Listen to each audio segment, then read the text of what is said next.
News first ಸುದ್ದಿಗೆ ಕಡೆಗೂ ಮಣಿದಿದೆ ಮಣಿಪಾಲ್ ಆಸ್ಪತ್ರೆ. ಮೃತ ಬಾಣಂತಿ ಜನನಿಯ ಮೃತದೇಹವನ್ನ ಕುಟುಂಬಸ್ಥರಿಗೆ ಹಸ್ತಾಂತರ ಮಾಡಿದೆ. ನ್ಯೂಸ್ ಫಸ್ಟ್ ನಿರಂತರವಾಗಿ ವರದಿ ಮಾಡಿದಂತಹ ನಂತರದಲ್ಲಿ ಮಣಿಪಾಲ್ ಆಸ್ಪತ್ರೆ ಕೊನೆಗೂ ಮಣಿದಿದ್ದು ಮೃತ ಬಾಣಂತಿ ಜನನಿ ಮೃತದೇಹವನ್ನ ಕುಟುಂಬಸ್ಥರಿಗೆ ಹಸ್ತಾಂತರ ಮಾಡಿದೆ. ಮೃತದೇಹವನ್ನ ಕೊಡುವುದಕ್ಕೆ 14 ಲಕ್ಷಕ್ಕೆ ಬೇಡಿಕೆ ಇಟ್ಟಿತ್ತು ಆಸ್ಪತ್ರೆ. ಆ ಬಾಕಿ ಬಿಲ್ ಪಾವತಿ ಮಾಡಿ ಅಂತ ಪಟ್ಟನ್ನ ಹಿಡಿದಿತ್ತು. ನ್ಯೂಸ್ ಫಸ್ಟ್ ಸತತವಾಗಿ ವರದಿ ಮಾಡಿದ ಬೆನ್ನಲ್ಲೇ ಈಗ ಮೃತದೇಹವನ್ನ ಹಸ್ತಾಂತರ ಮಾಡಲಾಗಿದೆ. ಮತ್ತೊಂದು ಕಡೆ ಆರೋಗ್ಯ ಅಧಿಕಾರಿ ಆಸ್ಪತ್ರೆಯವರಿಗೆ ಕ್ಲಾಸ್ ಅನ್ನ ಕೂಡ ತೆಗೆದುಕೊಂಡಿದ್ದಾರೆ. ನ್ಯೂಸ್ ಫಸ್ಟ್ ಸತತ ವರದಿಯ ಬಳಿಕ ನೋವಿನಲ್ಲಿದ್ದಂತಹ ಕುಟುಂಬಕ್ಕೆ ಮತ್ತಷ್ಟು ಆಘಾತ ಆಸ್ಪತ್ರೆಯ ನಡೆಯಿಂದ ಎದುರಾಗಿತ್ತು. ಆದರೆ ನ್ಯೂಸ್ ಫಸ್ಟ್ ನಿರಂತರವಾಗಿ ವರದಿಯನ್ನ ಮಾಡಿದಂತಹ ನಂತರದಲ್ಲಿ ಈಗ ಕೊನೆಗೂ ಕುಟುಂಬಸ್ಥರಿಗೆ ಮೃತ ಬಾಣಂತಿ ಜನನಿಯ ಮೃತದೇಹವನ್ನ ಹಸ್ತಾಂತರ ಮಾಡಲಾಗಿದೆ. 14 ಲಕ್ಷ ಬಾಕಿ ಬಿಲ್ ಏನಿದೆ ಅದನ್ನ ಪಾವತಿ ಮಾಡಿದ್ರೆ ಮಾತ್ರ ನಾವು ಮೃತದೇಹವನ್ನ ಕೊಡ್ತೀವಿ ಅಂತ ಪಟ್ಟನ್ನ ಹಿಡಿದಿದ್ರು ಆಸ್ಪತ್ರೆಯ ಅಧಿಕಾರಿಗಳು. ಆದರೆ ಆರೋಗ್ಯ ಅಧಿಕಾರಿ ಆಸ್ಪತ್ರೆಯ ಮಂಡಳಿಗೆ ತರಾಟೆಗೆ ತೆಗೆದುಕೊಂಡಿದ್ದಾರೆ. ಅದಾದಂತಹ ನಂತರದಲ್ಲಿ ಈಗ ಮೃತದೇಹವನ್ನ ಹಸ್ತಾಂತರ ಮಾಡಲಾಗಿದೆ ಎನ್ನುವಂತಹ ಮಾಹಿತಿ ಲಭ್ಯವಾಗ್ತಾ ಇರೋದು.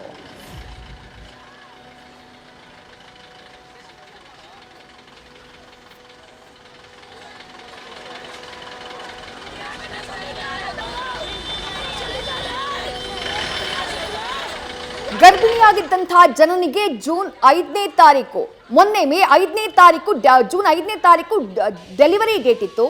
ಮೇ 2ನೇ ತಾರೀಕು ಕ್ಲೌಡ್9 ಆಸ್ಪತ್ರೆಯಲ್ಲಿ ಡೆಲಿವರಿ ಆಗ್ಬಿಡ್ತು.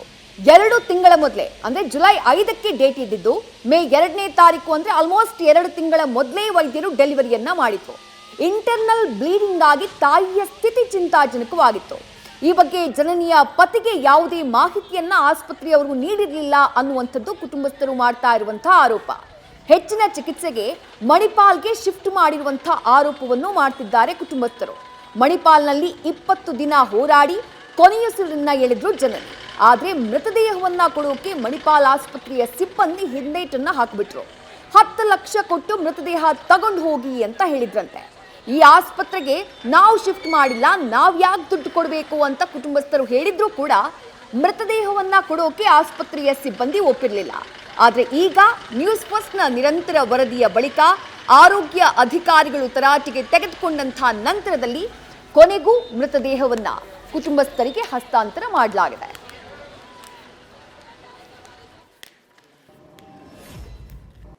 ಧನ್ಯವಾದಗಳು. ನಿನ್ನೆಯಿಂದ ಸತತವಾಗಿ ಕ್ಲೌಡ್9 ಆಸ್ಪತ್ರೆ ಆಗಲಿ ಮಣಿಪಾಲ್ ಆಸ್ಪತ್ರೆ ಆಗಲಿ ಇದನ್ನು ಫಾಲೋ ಅಪ್ ಮಾಡಿ ತುಂಬ ಪ್ರೋತ್ಸಾಹ ಈ ಚಾನಲಲ್ಲಿ ಬಂದಾದ ಮೇಲೇ ಈ ಬಾಡಿನೆಲ್ಲ ನಾವು ಬಿಡಿಸೋಕ್ಕಾಗಿದ್ದು.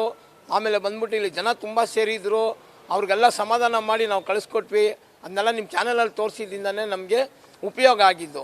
ಧನ್ಯವಾದಗಳು ನ್ಯೂಸ್ ಫಸ್ಟ್ಗೆ ಧನ್ಯವಾದಗಳು. ನಿನ್ನೆಯಿಂದ ಸತತವಾಗಿ ಕ್ಲೌಡ್9 ಆಸ್ಪತ್ರೆ ಆಗಲಿ ಮಣಿಪಾಲ್ ಆಸ್ಪತ್ರೆ ಆಗಲಿ ಇದನ್ನು ಫಾಲೋ ಅಪ್ ಮಾಡಿ ತುಂಬ ಪ್ರೋತ್ಸಾಹ ಈ ಚಾನಲಲ್ಲಿ ಬಂದಾದ ಮೇಲೇ ಈ ಬಾಡಿನೆಲ್ಲ ನಾವು ಬಿಡಿಸೋಕ್ಕಾಗಿದ್ದು.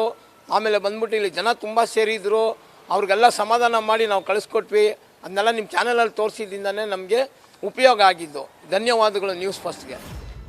ಇದು ಜನನಿಯವರ ಸಂಬಂಧಿಕರ ಮಾತು. ಬೆಳಗ್ಗಿನಿಂದಾನೂ ಕೂಡ ಒದ್ದಾಡಿದ್ದಾರೆ ಜನನಿಯ ಕುಟುಂಬಸ್ಥರು. ಮೃತದೇಹವನ್ನ ಪಡೆಯೋದಕ್ಕೆ ಹಣಕ್ಕಾಗಿ ಪಟ್ಟು ಹಿಡಿದು ಕೂತಿದ್ರು ಆಸ್ಪತ್ರೆಯ ಸಿಬ್ಬಂದಿ. ಏನ್ ಹೇಳಿದ್ರು ಕೇಳೋಕ್ ರೆಡಿ ಇಲ್ಲ. ಒಂದ್ ಕಡೆ ಮನೆ ಮಗಳನ್ನ ಕಳ್ಕೊಂಡಂತಹ ನೋವು, ಅದರ ಮೇಲೆ ಈ ರೀತಿಯಾದಂತಹ ದೌರ್ಜನ್ಯ, ಆತಂಕಕ್ಕೆ ಒಳಗಾಗಿತ್ತು ಜನನಿಯ ಕುಟುಂಬ. ಆದ್ರೆ ನಿರಂತರ ವರದಿಯ ಬಳಿಕ ನ್ಯೂಸ್ ಫಸ್ಟ್ನ ವರದಿಯ ಬಳಿಕ ಈಗ ಕೊನೆಗೂ ಮೃತದೇಹವನ್ನ ಕುಟುಂಬಸ್ಥರಿಗೆ ಹಸ್ತಾಂತರ ಮಾಡಲಾಗಿದೆ. ಮತ್ತಷ್ಟು ಡೀಟೇಲ್ಸ್ ನಮ್ಮ ಪ್ರತಿನಿಧಿ ಸತ್ತಾರ್ ನೀಡ್ತಾ ಹೋಗ್ತಾರೆ. ಸತ್ತಾರ್, ನೀವು ಸ್ಥಳದಲ್ಲೇ ಇದ್ರಿ, ಅಲ್ಲಿರುವಂತಹ ಅಧಿಕಾರಿಗಳನ್ನ ಆರೋಗ್ಯಾಧಿಕಾರಿಗಳನ್ನ ಕಾಂಟ್ಯಾಕ್ಟ್ ಮಾಡುವಂತಹ ಪ್ರಯತ್ನವನ್ನ ಮಾಡ್ತಾ ಇದ್ರಿ. ನಾವು ನಿರಂತರವಾಗಿ ವರದಿಯನ್ನ ಮಾಡಿದಂತಹ ನಂತರದಲ್ಲಿ ನೋವಿನಲ್ಲಿರುವಂತಹ ಆ ಕುಟುಂಬಕ್ಕೆ ಈಗ ಸ್ವಲ್ಪ ಸಮಾಧಾನದ ಸುದ್ದಿ ಸಿಕ್ಕಿರೋದು. ಸತ್ತಾರ್, ಏನೇನಾಯ್ತು ಅಲ್ಲಿ ವಿವರಿಸಬಹುದಾ?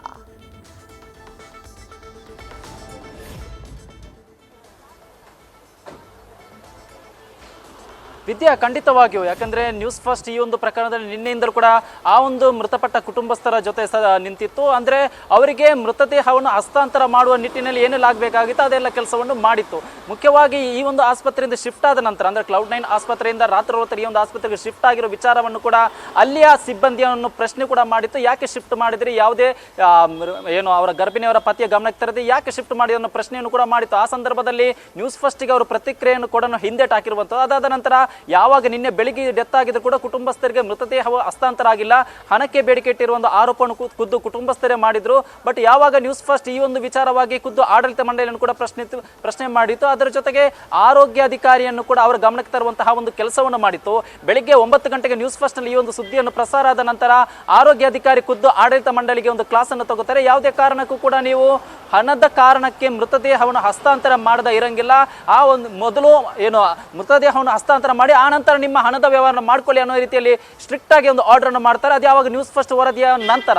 ಅದಾದ ನಂತರ ಆಡಳಿತ ಮಂಡಳಿ ಕೂಡ ಈ ಬಗ್ಗೆ ಗಮನ ಹರಿಸಿದ್ದೀಗ ಮೃತದೇಹವನ್ನು ಹಸ್ತಾಂತರ ಮಾಡಿತ್ತು. ಅದರಲ್ಲೂ ಕೂಡ ಮುಖ್ಯವಾಗಿ ಇಲ್ಲಿ ಗಮನಿಸಬೇಕಾದ ವಿಚಾರ ಏನಿದೆ, 14 ಲಕ್ಷದ ಹಣಕ್ಕೆ ಬೇಡಿಕೆ ಇಟ್ಟಿದ್ರು ಕೂಡ ಕಡೆಗೆ ಯಾವುದೇ ರೀತಿ ₹1 ಕಟ್ಟಿಸಿಕೊಳ್ಳದೆ ಆ ಒಂದು ಮೃತದೇಹವನ್ನು ಹಸ್ತಾಂತರ ಮಾಡಿದ್ದು. ಅದಕ್ಕೆ ಇದೀಗ ಕುಟುಂಬಸ್ಥರು ಹಾಗೂ ಸಾಮಾಜಿಕ ಕಾರ್ಯಕರ್ತರು ಕೂಡ ನ್ಯೂಸ್ ಫಸ್ಟ್ಗೆ ಧನ್ಯವಾದ ತಿಳಿಸಿರುವಂತದ್ದು. ವಿದ್ಯಾಶ್ರೀ, ಸತ್ತಾರ್ ಮೃತಪಟ್ಟಿದ್ದು ಜನನಿಯವರು ನಿನ್ನೆ ಬೆಳಗ್ಗೆಯಿಂದ ಇವತ್ತಿನವರೆಗೆ ಮಧ್ಯಾಹ್ನ ಆಗ್ಬಿಡ್ತು.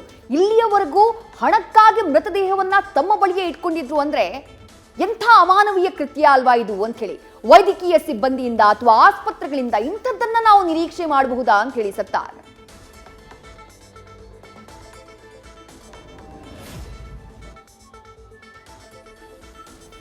ರೈಟ್, ಮತ್ತೆ ನಮ್ಮ ಪ್ರತಿನಿಧಿಯನ್ನ ಸಂಪರ್ಕ ಮಾಡುವಂತಹ ಪ್ರಯತ್ನವನ್ನ ಮಾಡ್ತೀವಿ. ದೃಶ್ಯದಲ್ಲಿ ಗಮನಿಸ್ತಾ ಇದ್ದೀರಿ, ನಮ್ಮ ಪ್ರತಿನಿಧಿ ಸತ್ತಾರ್ ಕೂಡ ಮಾಹಿತಿಯನ್ನ ನೀಡ್ತಾ ಇದ್ರು. ಸತತವಾಗಿ ಅದೇ ಜಾಗದಲ್ಲಿ ನಿಂತು ಆ ಕುಟುಂಬಸ್ಥರ ಜೊತೆಗೆ ನಿಂತು ಅಲ್ಲಿ ಏನ್ ಪ್ರಕ್ರಿಯೆಗಳಾಗಬೇಕು, ಏನೇನಾಗ್ತಾ ಇದೆ ಅನ್ನೋದ್ರ ಬಗ್ಗೆ ವರದಿಯನ್ನ ಮಾಡಿತ್ತು ನ್ಯೂಸ್ ಫಸ್ಟ್.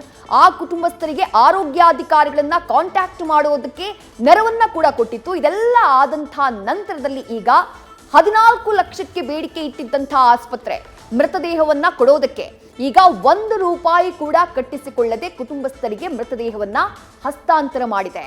ಆ ಮೂಲಕ ನೋವಿನಲ್ಲಿರುವಂತಹ, ಮೊದಲೇ ಮನೆ ಮಗಳನ್ನ ಕಳ್ಕೊಂಡಂತಹ ನೋವಿನಲ್ಲಿರುವಂತಹ ಆ ಕುಟುಂಬಸ್ಥರು ನಿಟ್ಟುಸಿರನ್ನ ಬಿಟ್ಟಿದ್ದಾರೆ. ಆರೋಗ್ಯಾಧಿಕಾರಿ ಆಸ್ಪತ್ರೆಯ ಮಂಡಳಿಗೆ ತರಾಟೆಯನ್ನ ತೆಗೆದುಕೊಂಡಂತಹ ನಂತರದಲ್ಲಿ, ಕ್ಲಾಸ್ ಅನ್ನ ತೆಗೆದುಕೊಂಡಂತಹ ನಂತರದಲ್ಲಿ ಇಂಥದ್ದೊಂದು ಕ್ರಮಕ್ಕೆ ಆಸ್ಪತ್ರೆಯವರು ಮುಂದಾದ್ರು. ಯಾವುದೇ ರೀತಿಯಾದಂತಹ ಹಣವನ್ನ ಕಟ್ಟಿಸಿಕೊಳ್ಳದೆ ಜನನಿಯವರ ಮೃತದೇಹವನ್ನ ಅವರ ಕುಟುಂಬಸ್ಥರಿಗೆ ಹಸ್ತಾಂತರ ಮಾಡಿದ್ದಾರೆ. ನಿನ್ನೆ ಬೆಳಗ್ಗೆಯಿಂದಾನೂ ಕೂಡ ಈ ಜಟಾಪಟಿ ನಡೀತಾನೆ ಇತ್ತು.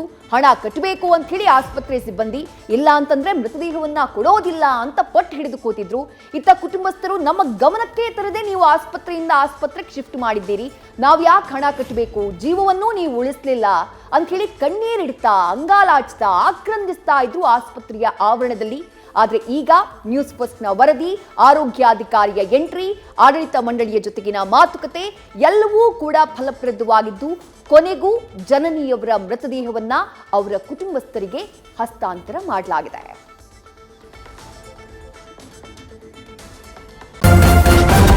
ನ್ಯೂಸ್ ಫಸ್ಟ್ ನಿರ್ಭೀತಿಯಿಂದ ನಿಮ್ಮ ಪರವಾಗಿ.